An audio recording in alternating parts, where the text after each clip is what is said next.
So let's jump in. Thanks for joining us today. So what I thought we would do, let me run through a couple of things that I've heard, get caught up on some of the news that's coming through on the governmental side, and then we'll just open it up. Yesterday we had one of these for the current MTA class, and I thought, well, we really should do this for everybody. So today is for all of you. And then I'll go ahead and record these and put them up. So if somebody else missed it, they can join in. So here's what I've been keeping track of. And all of this will show up in one of our pupil transportation news updates here. I'm working on it today. Hopefully it'll go out later today. With regard to CDL, Federal Motor Carrier has officially issued an extension for CDL licenses. So anybody whose license expires after March the 1st, you've got a 90-day window. You've actually got until the end of June to get the license renewed. Obviously, if the pandemic goes further than that, I would expect to see them extended again. So that maybe you're all aware of this, but if you're not, let me mention that there are only 5 BMV offices across the state that are open right now. And I'll put that list out when I put it out in the statewide email. But the state has closed all the other BMV offices. They've only left these 5 open for commercial license renewals. So they did that before FMCSA issued their deferral. So the bottom line is you really don't have to worry about it until we get past this thing. Let's see what May or June brings us. Pre-service recertification. ODE just came out with a position. They just issued it earlier this week. If your pre-service certificate or one of your driver's certificates expires in March, April, or May, you've actually got until the end of June to get it done. That's in compliance with House Bill 167 that was signed into law here within a week of the pandemic. What we don't have an answer from them on yet are physicals or the T2 dates. We asked them about all 3 of them. They answered the recert. They haven't said a word about what's going to happen with physicals. I'm a little worried about those, and a number of you have reached out to me. Lots of us like to do physicals at the end of the school year. Obviously, that won't be an option. I think we can predict that the doctor's offices are going to be backed up coming this summer, so we'll have to wait and see what comes up there. Right now, the T2 has not been adjusted. Remember that last year they implemented a new deadline for that, so it's actually due the last day of August. Might be that we have enough time to get that done anyway. But if we learn more about that, I'll pass it on to you. In other federal news, drug and alcohol testing. I don't know if you saw the email I put out last week. Don't worry about your random tests. One of the conditions of the random testing is that the feds want you to do so many of those each quarter. Well, obviously this quarter is not going to work. So what they've said is if you just want to, any tests that come up during this period when we're closed, hang on to those names, add them to who you tested in the fall, and they'll be happy with that.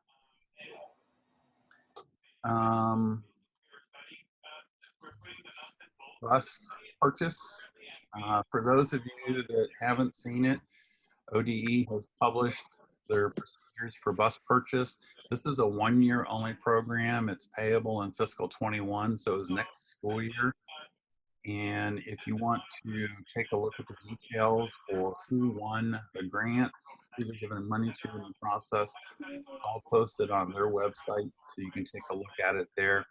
I did send a link out last week, and I'll include that again in the email is coming out later today.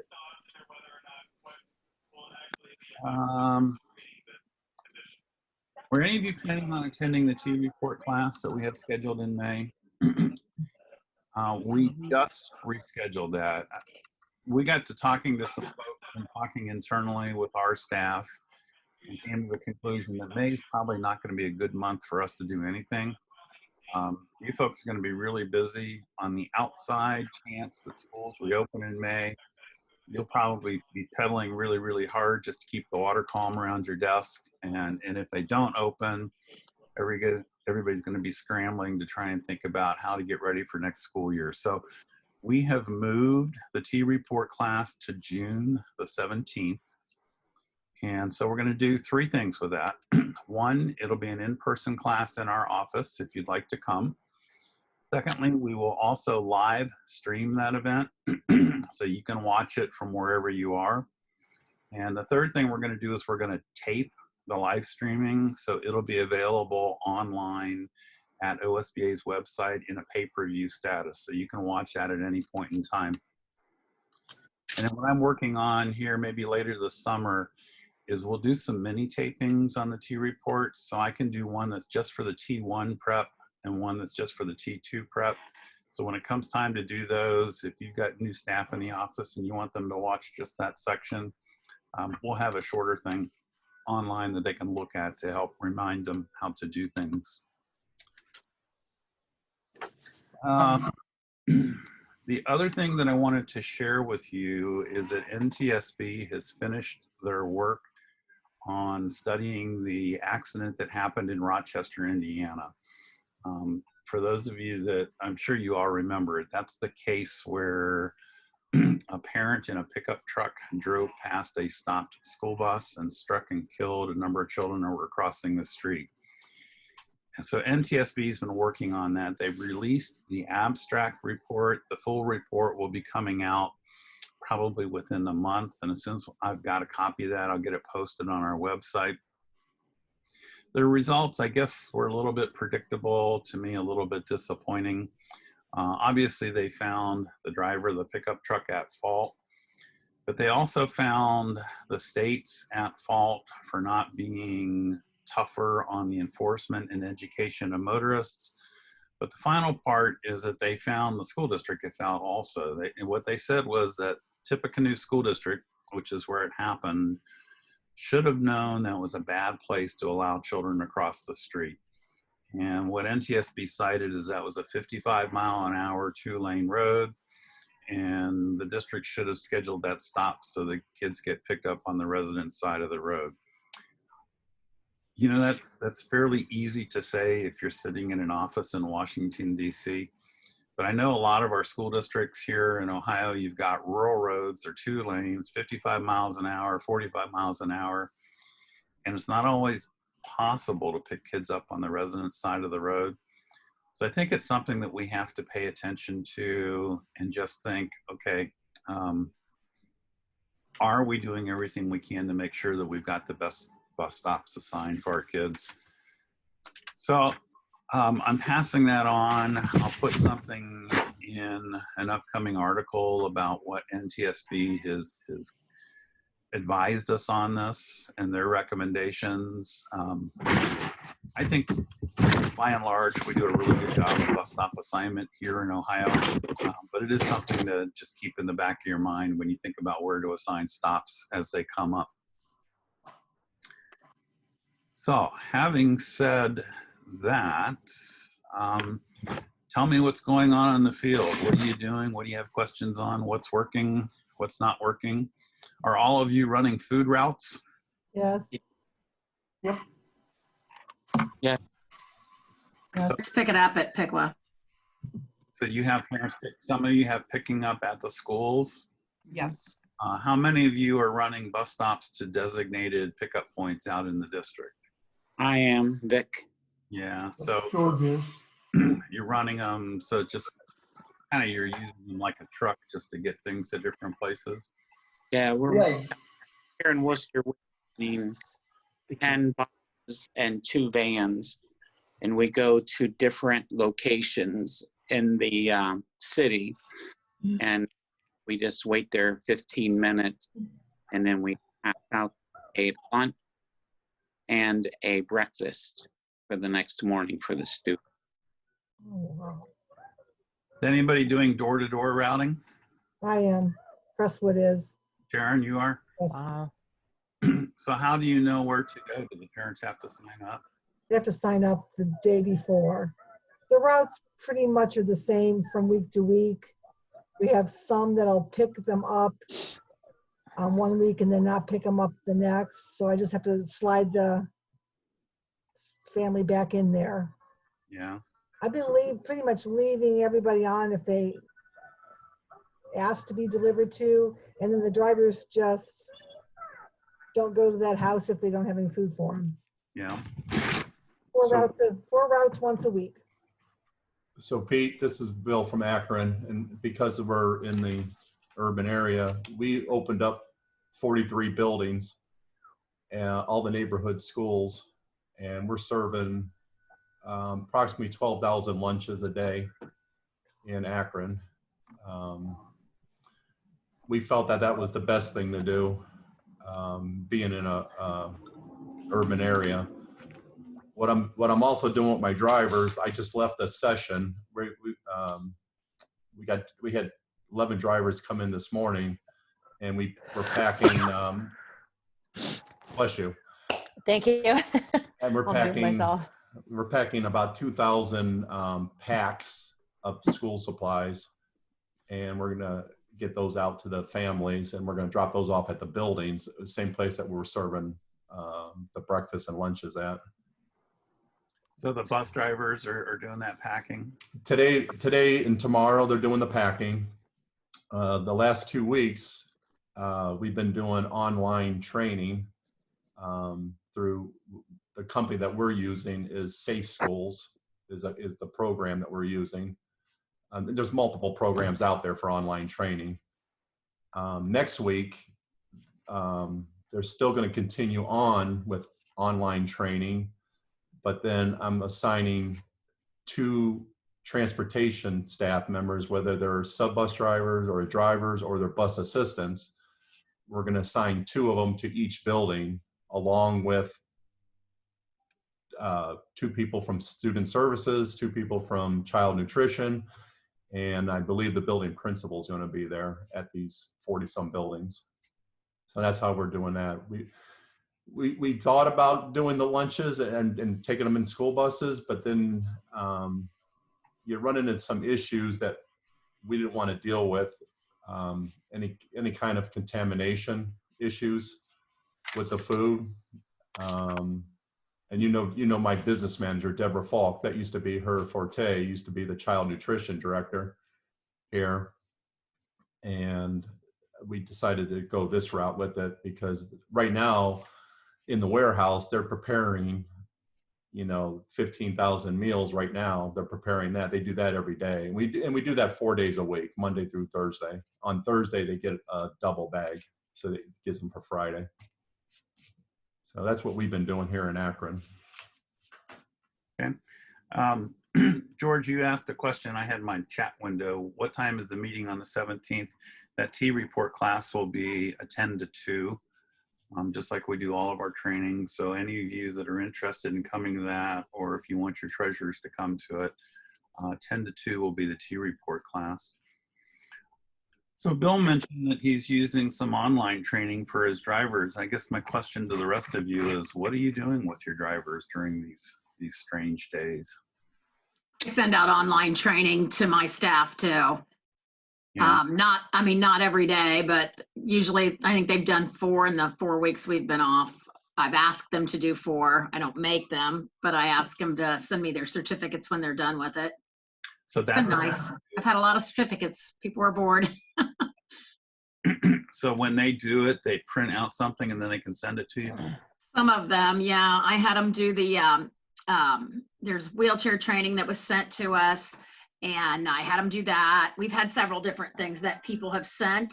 I've sent one for them for Friday for just a speaker who, she'll be motivational more so than anything. Yeah. Just to keep in contact and try to, keep them invested. Are all of your drivers still being paid? Yes. Yes. Yes.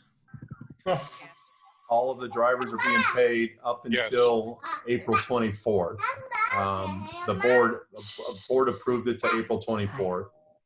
They're going to have another board meeting on April 20th to see what's going to happen after the 24th. Does anybody here use contractors? Akron No. does. Akron uses contractors. They have 35, we do 35 buses with Peterman. And from what I understand, we're one of the few schools in the state that are not paying them. Well, that's why I bring the question up, and I'm sure that's what you've been told by the contractor. I don't know how many of you have been following the national debate. The national contractors, through their national association, held a press conference and sent out communications and sent out guidance to their contractors, telling them that they interpret the CARES Act, which was signed into law, as requiring school districts to pay their contractors at 100% of the contracted rate. So there's been a lot of legal discussion on that. We've got attorneys at our place that have been sitting in on that. Obviously, public school districts don't read the CARES Act that way. The arguments that we're hearing, and there's some, if you read some of the articles coming out on the online STN and school bus fleet, don't just read the articles, read the comments below them. At least one of the major national companies is insisting on 100% payment. They're insisting on that so that they can pay their drivers, to keep their drivers so that they don't disappear. And then they turned around and laid all their drivers off. So in cases, Maryland, there's a big dispute going on. Rhode Island's got a dispute going on. What the public schools are saying to the contractors is, well, we'll consider paying you the contracted rate minus the costs for fuel and maintenance and insurance, but you have to sign a document that says you will not lay off your drivers. Contractors don't want to do that. So it's kind of at a stalemate position. It's been interesting to watch. I had one district here in Ohio contacted me saying, what do you think we should do? Now, First Student and Durham and some of the big ones put something into their contract. What I'm most familiar with is a clause that says they have to pay 60% on a day schools are closed. And you know that, I guess I can understand a partial payment because it covers the lease costs on the equipment, covers the overhead. But let's face it, nobody's paying for fuel right now. No one's paying for tires. Nope. And you might be doing seasonal maintenance on your bus, but they're certainly not breaking down because they're running routes. So it's an interesting thing to watch. Bill, what you've been told is not different from what anybody else is saying. They don't hesitate to say, well, you're the only one not paying me. But I'm here to tell you that's not true. I was going to say, I thought I was the only one not paying them so far. So Yeah. What school is that, Dustin? Springfield. Oh, okay. Yeah. Well, then I heard Euclid called us. It's a district outside of Cleveland, and they called us, and they have First Student, I believe, and they were asking what we were doing. And now, there are some contracts out there that state that they will get paid, and some of the school districts had written that into their RFPs, but our district did not have that in there. Yeah, First Student advised us yesterday that Euclid was paying them 100%. Whether that's true or not, I haven't reached out to Euclid yet, but we were told by First Student that they've agreed to pay 100%. Something may have changed in the last 3 weeks or 2 weeks, because I know Euclid had called us and we informed them that we were not paying Peterman. And but maybe everybody knows everything's changing by the first few hours when this whole thing broke loose. So Yeah, well, I guess I bring it up just so that you're all forewarned. We have a really low percentage of contracting here in Ohio. It's less than 10%. But if you are one of those 10%, just know, call around and don't take everything at face value. And what I've told a couple of districts that I have casework with is get your own attorneys involved. Don't let someone steamroller you. How about inspections? What are you hearing about inspections for buses? I had one of these yesterday, and I guess the local teams, everybody has a different version of what's going to happen. What are you hearing? You don't have any inspections today. My mechanics there were putting 5 buses through. Yeah. It's not, originally our inspection was scheduled for this week, actually, for 4 days. We're going to do our entire fleet. Our regular inspectors are not doing the inspection. It's actually a trooper and somebody else that's coming. I was not here on Wednesday, so I'm not sure who it was here, but they're coming tomorrow. But from what I've been told by the mechanics, that they're very, very thorough, but they're very slow on doing it. Normally they would knock out 20 buses in a day for us, and I think they got 8 done. We have the same thing. We have, our inspectors aren't doing them, but somebody from the Columbus area has come up to do our inspections on April 29th to do about half our fleet. Yeah. I sent a notice over to Aaron Regal asking if he could give us the official word from LCS, because I think all the local teams have their own version. We're all kind of used to that. So some have told their districts that we're getting troopers out of the cars and back into this. And it's interesting because it's not even the troopers that used to do that. Someone else yesterday heard that there's going to be more use of the Mickeys than has ever happened before. That's a little scary because DOT inspections are very different from what we do with our school buses. So I'm waiting to hear back from Aaron Reimer to see what they're really going to do, and then we'll get some information out to the field as soon as I hear. I guess I'm lucky on that part. We had our inspections done in January at Licking Valley, so we're finished for the year. Oh, good. Same with Right. Piqua. We had ours done in January too, so we're finished as well. I love it. Yeah, well, that's the upside of doing annuals all year long, isn't it? Mm-hmm. A question. Yeah. There is supposed to be some kind of a meeting coming up between superintendents and Mike DeWine. Have you heard anything about that, Pete? Do you know if transportation is going to be represented by someone with actual transportation knowledge? You know me. To the point. No, It's a Beth, really we love you. question.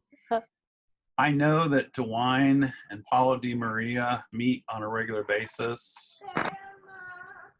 There's also been regular meetings with our legislative staff, OASBO, BASA, state superintendent, and the governor's office. I have not heard anything about the superintendents in DeWine. When we get done with this, I'm going to feed that information up to our legislative director. And if that is going to happen, the request that I'll make is, if you're going to talk about transportation and logistics, you need to get the transportation people involved. We had a conversation yesterday with a couple of districts where their superintendents actually told them to put together contingency plans in the event that school does open in May. One of the districts, fortunately, the superintendent and the transportation director collaborated on it. And another one, the superintendent just called the transportation supervisor and said, here's what we're going to do.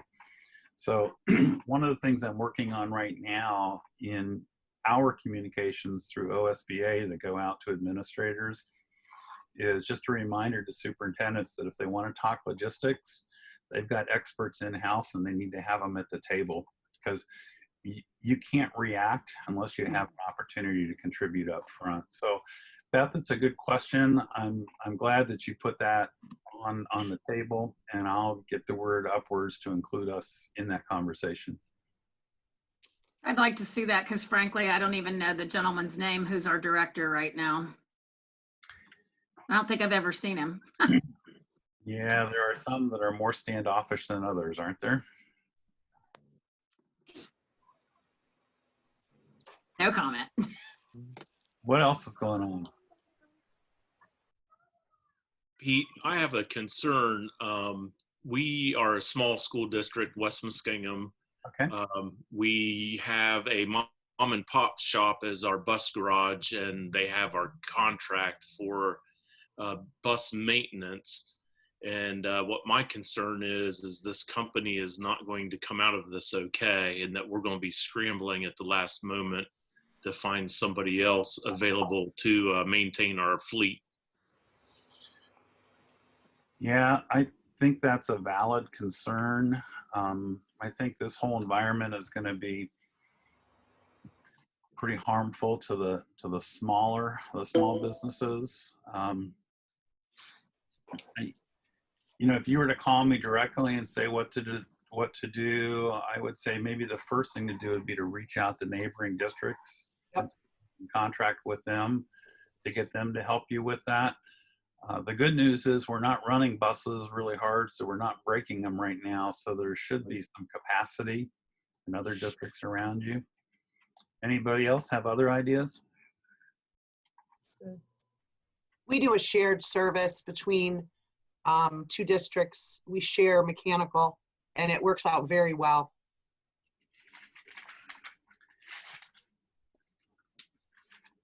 Brian, this might be the opportunity for you to look at other options so that you do have a plan B on the books. And I'm not saying go into this thinking, okay, let's fire the mom and pop. But I will tell you that when I've done service audits with districts out in the field, generally I've found that school district mechanics do a better job on school buses than the independent jobbers do. Oh, I totally agree. And it's not that their skills are different. It's just that if you look at what the focus is, our mechanics do nothing but work on the yellow buses with the black stripes, and so they're more familiar with them. Well, my old district that I was at, we had our own mechanics and everything. And then when I moved over here to West Muskingum and we're doing this contract, I saw a huge difference in the quality of work. Basically, my mom and pop shop, they're doing it for a profit. And when you have your mechanics looking out for yourself, they're looking out for you and your school. That's their main concern. I looked at shared services about a year or so ago, and I kind of got a wall put up because the one district that it really makes sense for us to share is my old district. And right at the present time, the two superintendents do not get along. So that conversation did not go far at all. Politics is never an issue, is it? Never. Well, if you want to look at that again, sometimes it's helpful to have someone from the outside assisting on that. So not that we know anything more than you do, but people tend to listen to us because we're more than 50 miles away. So, right, exactly. And Brian, I'd be happy to share, if you email me my shared service agreement between the two districts. That would be awesome. And just keep, using that safety word, and it's hard to argue with that. Yeah. Scott, what's going on in Cleveland Heights University Heights? Are you surviving? Yeah, we're doing okay. We've got levy issues right now, and they're trying to have me find ways just to cut costs. That's the big thing. So that's actually what I've been doing. As far as the drivers, I've been trying to keep them busy. We've been volunteering to help deliver Chromebooks to students in the district. So I pull a couple people in once a week just to do that. As far as inspections, we had our last inspection was scheduled for right there before St. Patrick's Day. We had, I think, 13 buses left to be done. So we're real close to being done with all of that. Not much really. I've been doing time studies for the district. They asked me to recommend some times to see if we could reduce how many buses are on the road. And I came up with times that I would be able to pull like 10 buses, 10 routes off, not 10 routes, but 10 buses out of our pool if they were able to adjust some of our bell times. So, You know, this, you have to try and look for the upside on every downside.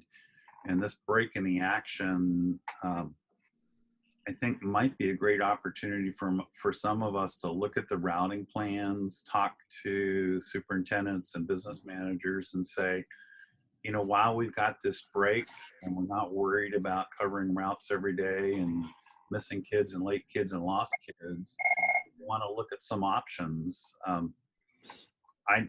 I've got 5 different districts that have contacted me just in the last week to talk about impractical and payment in lieu of scenarios.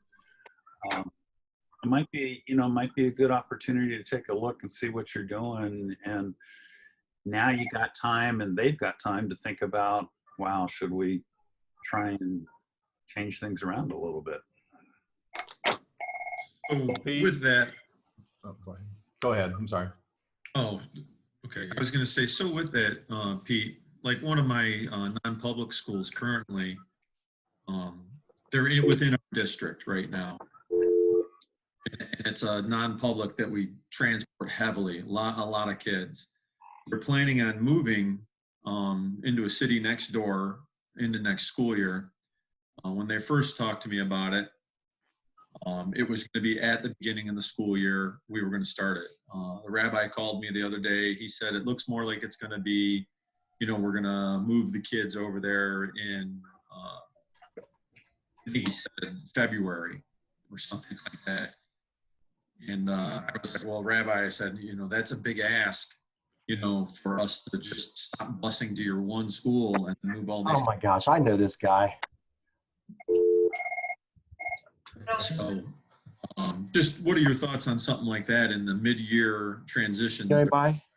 Pool there. Well, you know, that's a tough thing. There's actually a section in the revised code that says administrators that if they're going to change times or change location, they're supposed to talk to you and coordinate with the public school district. Obviously, they don't always do that. Sometimes they tell you, oh, by the way, here's where we are now. Scott, in your case, I think the answer to them is, well, listen, we've been transporting your students and it's been a major part of the service we provide for our residents. But if you move and it affects the routes, what we cannot let it do is have an impact on the other students that are riding buses.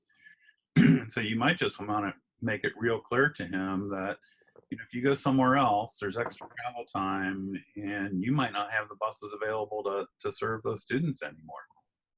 Right. And that's kind of what I know, you know, could be a possibility there. Of course, they think it's as easy as, you know, well, the same kids are riding the bus. And I'm like, no, we're adding kids to the buses and routes. Right. You know, and it's, we have to make sure that everything fits. So let me tell you what we're doing. I'm having some conversations with our legislative director during this time off because I think it's conceivable that when things start reopening that they may, you know, folks may say to us, okay, we can't have as many kids on a bus. We need to preserve some kind of social distancing. So, you know, whether that means 20 kids on a bus instead of 40, who's to say? None of us know. But I kind of see this as an opportunity for us to go to the legislature and say, you know what? You've taken us for granted. If you want us to do things differently, we're going to have to reevaluate this non-public service thing, the community school service thing. We're going to have to reevaluate sending buses out of the district on days we're closed. And, you know, it's like the one district told me yesterday, his superintendent said, that's it. All we're going to do is bus the little people. K through 6 gets a ride, everybody else walks. Well, that might make sense. But to do that, we're going to have to go to the legislature and ask for some waivers because right now we got K through 8, non-public, 2 mile community school. So I guess I just want to put the bug in your ear. If you see that there are some things that are really harming your operation because of mandates, now would be the time to let me know, because we've got a couple of legislators that are very interested in listening to us, and they've been reaching out and we've got their ear. This might be a window of opportunity that we have to step through. Well, I would say that something that is definitely like hurting us in the Heights up here is the Ohio choice. One of the reasons why we're having so much financial trouble is we're putting out right now $7 million, I think, is coming out of our school district for these kids who will never ever once step foot into a public school. I think the ed choice for kids that would benefit the most from it, I think it's a great idea. I think it's a great thing that's out there, but I think it's a system that's being abused, especially like in our area right now, by these families. They're moving in from out of state and they're taking advantage of this money. And for every $5,000 that we give to one of these children, but we're only getting, I think, what is it, $2,500 maybe per student. Well, that's 2 kids now that we aren't basically receiving funding for. And that third child, per se, funding that we get from him is now being spread amongst 3 different, children.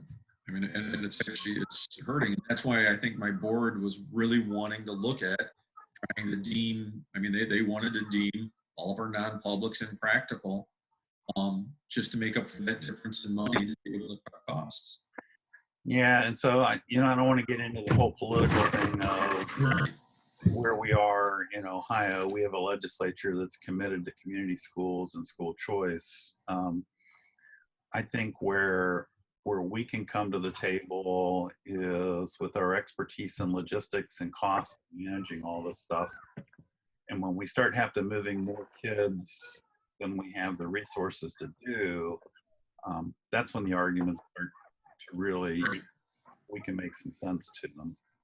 That's why I asked if there would be anybody at the table that actually has transportation experience. Because if they just meet with superintendents and people who've never actually, run buses themselves, then they don't understand. You can't just tell us, here's what we're going to do it, when it's really not possible. And I've come to the conclusion that a lot of schools tell you just do it. Yeah. Well, on the good news, Beth, I will tell you that Lieutenant Governor Husted has got a soft spot in his heart for transportation. I had good luck working with him when he was in the House, and now he's in a position and he is very open to communication. So I think I'm going to ask our team if they can reach out to him and ask him just to remember that we do need to be at the table. Who was the person you said? John Husted. Oh, okay. Pete, I had a conversation with my superintendent the other day because I actually was in the middle of dissolving one of my routes and then decided not to because I'm really concerned about the fact that I know we're going to be asked to have less students on our buses. So part of my conversation with him, and I did have his ear, so he understands where we're coming from. And part of my conversation was talking about bell times, because our bell times at Solon are really tight. Like they're 25 minutes in the afternoon, and there's just no way we can do it. So part of our conversation is looking at changing bell times. Part of our conversation is doing something with our high school students. I mean, we bus everybody. So I feel that he's at least listening, but I am really concerned about that because we've spent so much time with these unfunded mandates and we're stretched thin as it is with the driver shortage everywhere. And, what are we going to do? There's no way we're going to be able to protect these kids. Even if we have them 2 to a seat, that's still not 6 feet apart. You're right. You're right. All very good points, Lisa. You know, something to think about as we talk to superintendents. Unfortunately, in our business, boards and treasurers and superintendents seem either want to go one way or the other. They never want to take the middle road. And so they either serve everybody or they just want to cut services. And it might be that what we have to say to them is, instead of cutting services, maybe what we need to do is just trim. So maybe with high school, instead of busing everybody, you do a high school busing at a 1 mile limit or a 2 mile limit, just to thin the crowds out a little bit.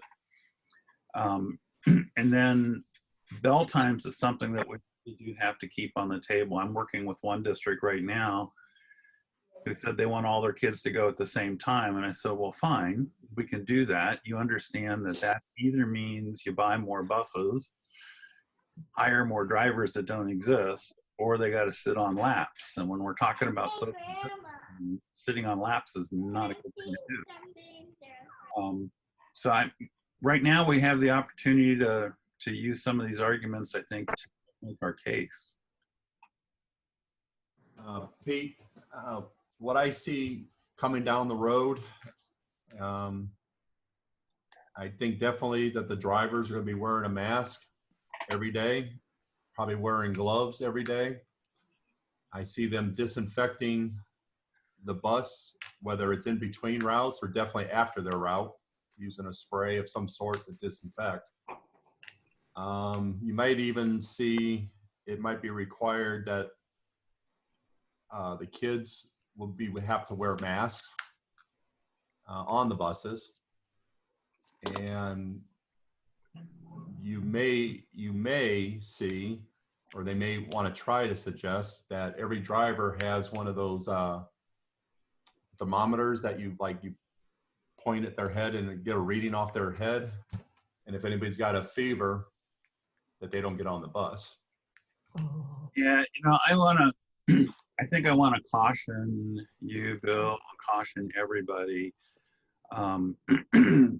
Right now, we can imagine what might happen. We can get lost in conjecture. I think what we need to do is manage the things that we know. Now is the time to clean up our operations, make everything else as solid, so that whatever happens tomorrow or the day after tomorrow, then we can prepare for that. Beth's point is very well taken. Before they start mandating new things that we have to do, we have to be at the table with them so we can talk about the logistics, the capacity, whether we have the equipment that we need to do it with. You know, are we all going to wear masks? I don't know. It's what they're doing in New York, but I don't know what's going to happen here in Ohio. I think that we're fortunate to be here. I think the director of ODH has shown that she is more than competent and more than compassionate, and I also think she's realistic. I think Houston is realistic, and I also think we have a pretty sharp governor sitting at the desk right now also. So Mine for president. yeah, unfortunately he'd be older than any of the current ones running, you know that. So you know, Bill, I think it's good for us to keep our eyes open as to what might come down the road, but I don't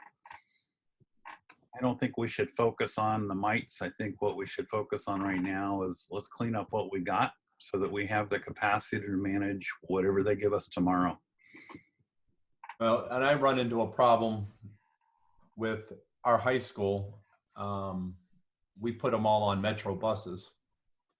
So for our high school. So that's going to be interesting how they handle that. Well, there's other cities doing the same thing. So Toledo's using transit, Cleveland's using transit, Cincinnati's using transit, Columbus is using transit. So, you know, the transit's going to they're going to manage their own properties, and we'll see what kind of guidances they came out with during the pandemic. Right now here in Columbus, if you ride a COTA bus, you have to wear a mask. That's their rule. Hold on. That's today. We don't know what it's going to be like in June, let alone August or September.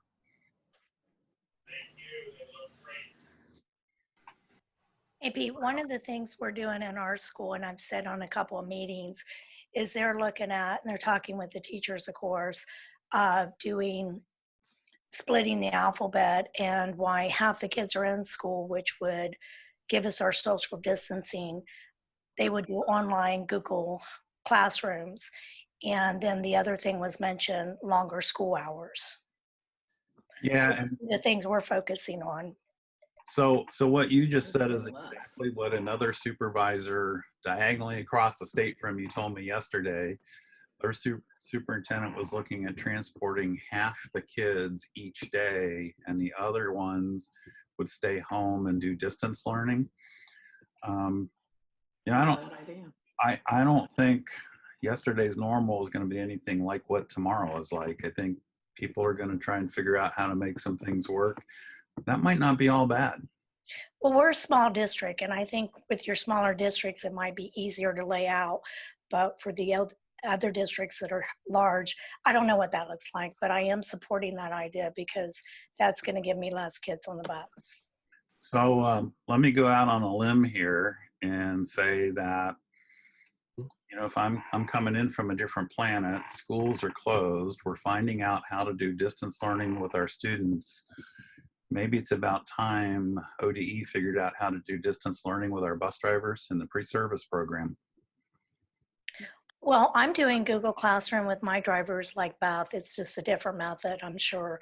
But it's working very well. We're doing exercises. We're watching videos. Our vendors have been great and sent out some great videos to educate them and keep them current. You know, we are actually working. My staff has to come in 1 day a week to do the food. So, and we are delivering food 5 days a week because of the low poverty in our area. So that's a everyday chore for the drivers. So there's at least 4 of you here that have said you're doing some kind of distance learning with your drivers. I've had 2 pre-service instructors tell me that drivers are the wrong candidates for distance learning.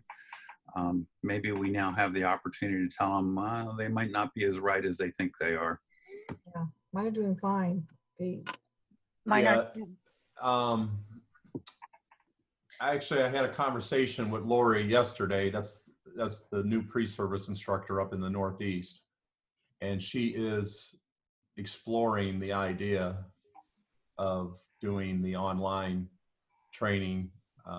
She's going to be, for some of the supervisors that are in this session right now, you're going to be getting an email if you not already have. Already have it. You got it. Okay. So yeah, her and I had a long conversation yesterday on it and about the Zoom and everything, doing Zoom. She's at least exploring the idea about doing the pre-service online. Now, what support she gets from ODE, you know, I don't know yet. That's way too early. Well, my point here is that even government needs to open its eyes and look at other ways of doing things. And that takes input from the field. I didn't think that my drivers would do well with it, Pete, but they are. They are. Classes are completed all the time. And they have their choice of what they can take from 2 different venues. So yeah. Sharon, you using Public School Works? That and a master teacher. Master teacher, okay. It has components with aiding, and there's one segment for bus driving, but our issues now have become more for behavior and stuff with the kids. So I said, get in on that master teacher and go through some of the classes that the paraprofessionals take for helping students in the classroom. Yeah. You can't stop the bus and do it that way, but it might give them a tip here or there. So they are working on that.